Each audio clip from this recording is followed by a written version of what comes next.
I am Ferdinand Marcos, and I am the President of the Republic of the Philippines. I stand today on behalf of 110 million Filipinos. For the first time in the history of the Philippines, all opposition parties have joined hands in supporting the tenets of the Communist Party.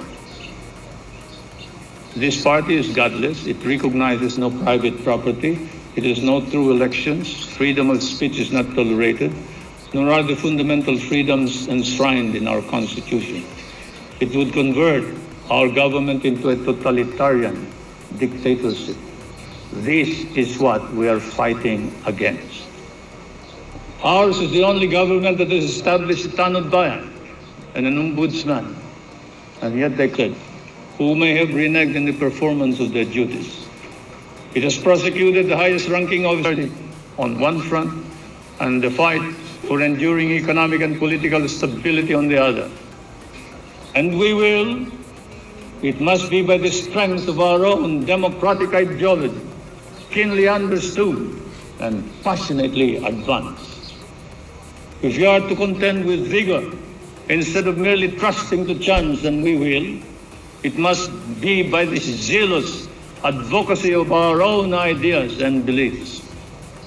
And we must do this side by side with the violent and armed struggle that the communist insurgency constantly brings upon this society.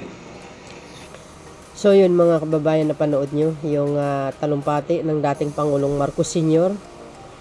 Well, alam nyo naman po yung panahon niya at alam nyo rin kung sino po ang matinding kalaban niya at alam nyo rin kung paano siya siniraan, no? Sa kabila ng lahat ng kanyang nagawang kabutihan para sa mamayang Pilipino, but still, no? Mali pa rin sa pananaw ng kanyang kalaban. Na kung tutuusin, sa kanyang mga nagawa sa bansang ito ay malaking katulungan sa mamamayang Pilipino at hanggang ngayon, na pinapakinabangan natin. Alam nyo po yan kung ano tong mga to. So sa panahon niya, alam nyo naman, talagang atat na atat yung kalaban niya. Para agawin yung pwesto at gumagawa talaga sila ng kaparaanan. 'Di ba? Alam nyo naman. Hindi natin lubos akalain na kapwa mo Pilipino pa ang siyang nagpabagsak sa bansang Pilipinas. Well, sa panahon na 'yan, mga kababayan, masasabi siguro natin nagtagumpay yung kalaban niya. Bakit? Talagang ito ay nawala sa kanyang pwesto at kusang loob niya naman talaga bumaba nung panahon na yun. Kaya nagbunyi yung kalaban niya, mga kababayan. Dinadaan pa sa talagang madahas, mga bes, through people powers. Alam po natin yan. Dahil sabi po ng ating dating mahal na Pangulong Marcos Sr., ayaw niya ng maraming nasasaktan. Kaya kusang loob niya na lang ang bumaba. Although nagkaroon po ng snap election, no? Ay siya po ang nanalo. Siya po ang nanalo ng that time. So ibig sabihin talagang minahal siya ng taong bayan. Nanalo siya sa snap election, natalo yung kalaban, pero hindi para doon din nagtatapos ang laban. Dahil gumawa talaga ng kaparaanan yung kalaban para lang talaga maalis sa pwesto. Di ba? Sad kasi na umalis siya. Bumaba siya, nag-step down siya dahil ayaw niya ng may gulo pa na talagang mas matindi. Di ba mga kababayan? Nakakasama lang talaga ng loob kung sino pa yung gumawa ng kabutihan, yun pa ang binabagsak.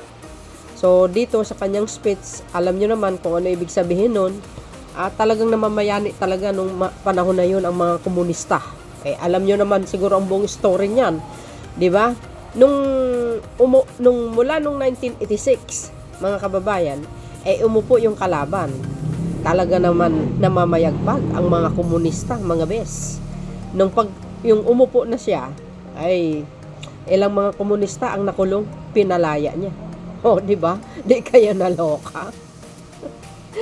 Kaya nga lumaganap yung mga komunista na yan dahil dyan sa isang pangulo eh. Well, yun lang po ang knowledge ko dahil alam nyo, ang dami kong nababasa, mahabang istorya.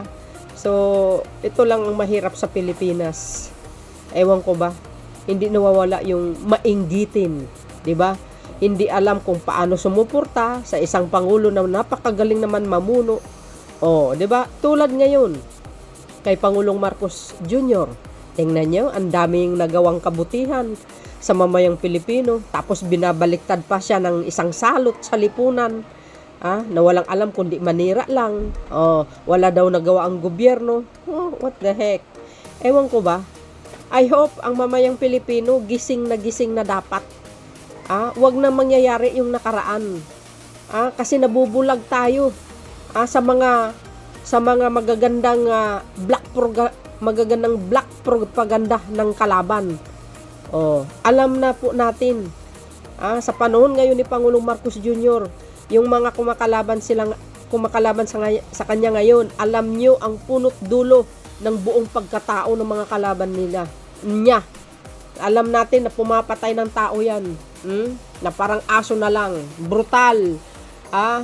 Kaya nga nagka-issue sila tungkol na naman sa pag nawawalang mga pundo ng bayan.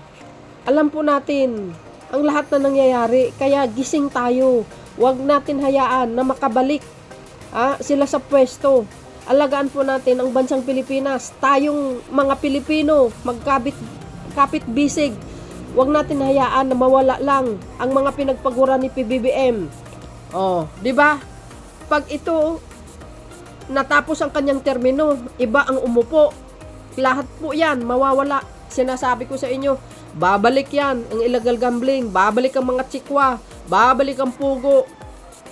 Babalik yung ginagawa kung anong nagawa ni ni Judas, ni Poncio Pilato. Lahat 'yan babalik. Kawawa ang Pilipinas, kawawa ang mamamayang Pilipino, lalong maghihirap. Nung panahon nila, umaasinso bang bansa? Walang asinso. Real talk po tayo dito, walang asinso as in. Kulilat ang bansang Pilipinas. Sa panahon ni Pangulong Marcos Jr., unti-unti bumabalik sa dati. 3 years pa lang yan, tingnan nyo. Pinupuri tayo. Tinitingala tayo ngayon ng mga banyaga sa buong mundo. Wag natin sayangin na mawala yun. Kailangan ang iluklok natin kung ano po ang kalooban ng Pangulong Marcos Jr. Sino man ang itataas niyang kamay, doon po tayo. Dahil sigurado po tayo na yung tao na yun ay pinagkatiwala ni PBBM sa kanyang mga magagandang nasimulan. Di ba mga bes? Sabi nila, siya po ang magiging presidente kasi malakas. I don't think so. You always remember, guys, we have a God always watching us. Kung ano pong ginagawa natin. Do you think ang Panginoon, napapayagan niya umupo ang mga tao, ang ninanais lang ay gumanti? Kikitil ng inosenteng Pilipino? Although alam po natin na may batas na dapat sinusunod. Pag nagkasala, ikukulong hanggang sa sentensya ng kanyang buhay? Yes, hindi papayagan ng Panginoon yun. Ang isang Pangulo ay destiny po yan. Dahil alam ng Diyos, maganda ang kanyang hangarin. Di ba guys? Sabi nyo, bakit inupo si Verdugo? Ba't inupo si Judas? Yes, inupo ng Panginoon yun. Sapagkat para makita natin ang kanyang pamumuno na talagang kinawawa ang mga Pilipino na mga inosente sa war on drugs. Ngayon, nakita natin, wag na natin ibuto uli ang kanyang mga kadugo. Yan. Ini-example ng Panginoon sa atin. Ito, itong tao na ito, kung anong puno, siya din ang bunga. Di ba mga kababayan? Kaya, alam na natin, binibigyan tayo ng example ng Diyos na itong mga tao na ito, wag na dapat iupo. Binigyan ko ng example kayo, kaya inupo ko yung Ama. Tingnan nyo ang nangyayari sa pamumuno ng Ama. Walang nangyari, walang asinso, kundi patayan din, patayan dun. Kaya magising na dapat tayo. O, wag natin hayaan na makaupo sila uli. O, subok na ang kanilang pamumuno. Walang kakwenta-kwenta, walang asenso, lagpak ang ekonomiya ng bansa. Walang tulong sa mga magsasaka. Hindi tulad ng Marcoses pag namumuno, subok na po yan. Lahat ng mamayang Pilipino, nakikinabang yan ang pakatandaan nyo, mga kababayan. O, magising na dapat tayo. Susuriin natin ang mga tao na karapat-dapat. Kaya minsan, bulag din ang ibang mga Pilipino. Alam nila, ang mga binubuto nila, nasasadlak sa kasamaan before, pero still pa din, binubuto nila. Hindi natin alam anong may utak sa kanila. O, sabi nga natin mga kababayan, well, that is money talks. Pwede mong bayaran ng isang boto. O, kasi ang ibang Pilipino, nasisilaw sa pera. Kahit sabihin mo 10,000, o, kaya nila ipagkanulo ang kapwa nilang Pilipino. Ganun yun eh. Pero kung talagang may panindigan ka para sa mamayang Pilipino, para sa bansang ito, ipagtanggol mo sa mga taong salot sa anay ng lipunan, hindi mo kayang tanggapin yun. O, di ba? O, ganun lang yun eh. Lalo na yung West Philippine Sea, tingnan nyo ang ginawa sa atin ng China. Tingnan nyo. Hinaharas tayo. Bakit mga panahon pa? Nung panahon ni Marcos Sr., wala namang ganyan. Bakit ngayon? Tila yata inangkin na nila. Anong nangyayari sa mga past administration? Nasaan ang kalinga? Sa inang bayan? Sa ating soberenya? Agay. Di ba guys? Tingnan nyo si Pangulong Marcos Jr. kung paano niya ipagtatanggol ang bansang ito. Mahal niya ang mga mamayang Pilipino. Tingnan nyo naman ang kanyang pagpupursige. Ang problema ng bawat region, tinutugon niya sa pamamagitan ng pagbibigay ng mobile pension. Di ba? Kahapon, nag-distribute siya kasi kailangan po ng barangay yun. Kailangan ng LGUs yun. Bawat isa, mayroon, Luzon, Visayas at Mindanao. Yan po ay hindi nagagawa ng mga past administration. Kasi nga may pusong malasakit si Pangulong Marcos Jr. Ganon talaga ang mga Marcoses. Subok na sa pamumuno, mga kababayan. Di ba? Lahat. Problema ng storage sa sibuyas. Tinugon niya. Ngayon, mayroon na silang storage. Storage sa mga isda. Ayun, pinatayuan niya. Problema sa salt industry. Binigyan niya ng solusyon. Ngayon, mayroon na machinery. Lahat eh. Natutugunan talaga mga bes. Tulad na lang yan, yung mga mahihirap, naglalakad sa kalye, nang lilimos. Anong ginawa ng Pangulo under the Marcos administration? Pinatayuan niya ng walang gutom. Libre po yon. Umaga, tanghali at gabi. Allow sila kumakain doon. Biro nyo yun? Yan po ay mayroon lang yan sa ibang bansa. Pero in-apply niya dito. In-implement niya dito sa bansang Pilipinas. Dahil nakikita niya at naaawa siya sa mamayang Pilipino. Sa education sector, ganun din. Lahat nakikita niya. Lalo na guys, sa magsasaka. Matindi ang kanyang ginawa. More than 440 plus na rice processing system. Since na umupo siya, ginawa niya pala yan. Tapos ibabaling mo naman ang mata mo doon sa farm road to market. My goodness, 1,000 ang nagawa. Bisitahin nyo guys ang DPWH. Tingnan nyo naman ang mga kalsada. Para yan sa mga magsasaka. Nang sa ganon, pag tuwing anihan, yung farm road to market, hindi na sila mahirapan. Hindi na sila gagamit ng karusa. Hindi sila nagagamit ng kalabaw. Para lang magdala ng kanilang ani papunta sa kabayanan. Di ba? Ngayon at sementado na. Allow na ang mga sasakyan para makuha ang kanilang ani, madadala sa merkado. Ganon si PBBM ka-hands-on, ka-concern, mga bes. Kaya ako yung nagpapasalamat kasi nga si Lord, ibinigay niya si PBBM sa atin. Dahil alam niya Kawawa ang ekonomiya ng bansa. Kawawa ang bansang Pilipinas. Ay, nako. Tingnan nyo, ang nangyayari ngayon. Under the Marcos administration, maraming nabubunyag. Maraming naisisiwalat ng kabulukan. Tulad na lang yan sa EJK. Ang daming namatay. Walang due process, walang hustisya. Ngayon, sa panahon ni Pangulong Marcos Jr., nagkakaroon ng hustisya, guys. Nakulong yung dating pinuno ng bansa because of his brutal war on drugs. Ngayon, ito na naman, mga kababayan.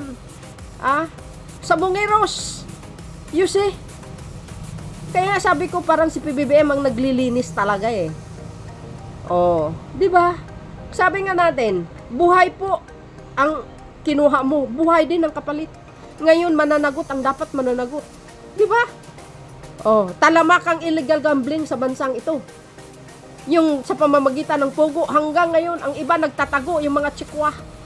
Unti-unti na silang hinuhuli at pinapadeport. Ang iba nagtatago. You see, anong ginawa ng Pangulo? Binanya. Di ba?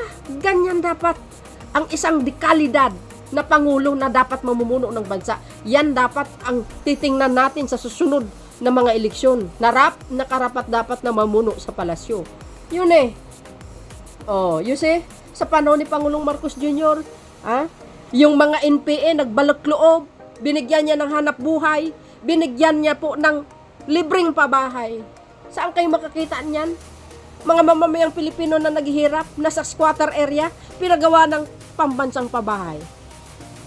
You see, mga beswa, saan kayo makakita ang ganyang klaseng Pangulo? Nananawagan siya sa mga armadong grupo, magbalik loob sa pamahalaan, hindi kayo pabayaan. Talaga naman totoo. Binibigyan sila ng panghanap buhay.